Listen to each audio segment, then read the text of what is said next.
everybody wanted to be part of the solution and do what was necessary.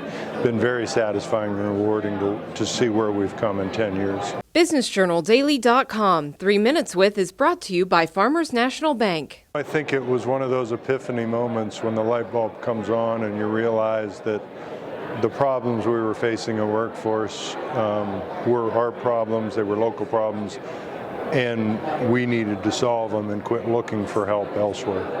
There were a lot of other manufacturers in the same boat, a lot of smaller family-owned businesses that were invested in the community.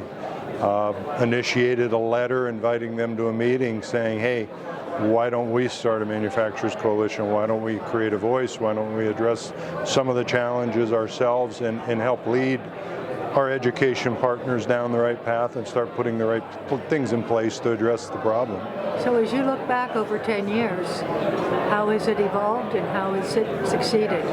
You know, I think I look back with a lot of satisfaction. I take credit for starting the idea and getting the ball rolling, but we had a lot of great companies and a lot of great individual leadership that really fell behind this and started carrying it forward.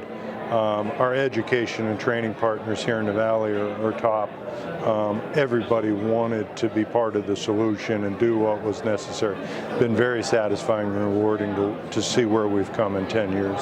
And before this, there was not a synchronization between the manufacturers and the training providers. Yeah, there was really a void of presence from manufacturing helping our training providers deliver the programming we really needed.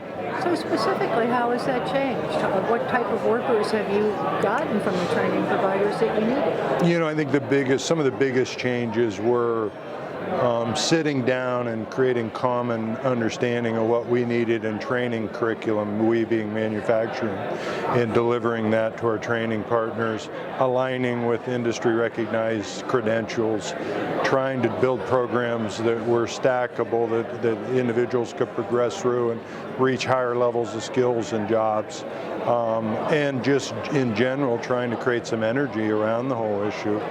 Funding, we've attracted a tremendous amount of state and federal funding that's poured into our training providers and the entire workforce community.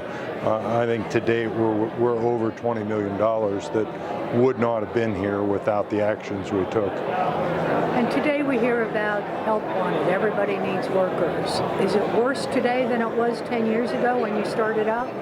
I think it's worse in respect to the fact that the Valley's population continues to shrink, that there's a lot of distractions and it's hard to channel new people into these programs. But I think the strength of the programs and the outcomes of the programs are far superior to where we were, and that's been beneficial. And I think with time we can address some of the butts in the seats issue. You know, we wouldn't be here without the group's decision to put forth the money and hire competent leadership with an executive director. What Jessica Borza has done as our executive director over that time is fundamental to where we're at today. BusinessJournalDaily.com 3 Minutes With is brought to you by Farmers National Bank. I like a bank that's a pillar in my community. I like a bank so cutting edge, they have a lab branch. We are so alike. Well, we do both bank at Farmers National Bank. Farmers. Stand strong.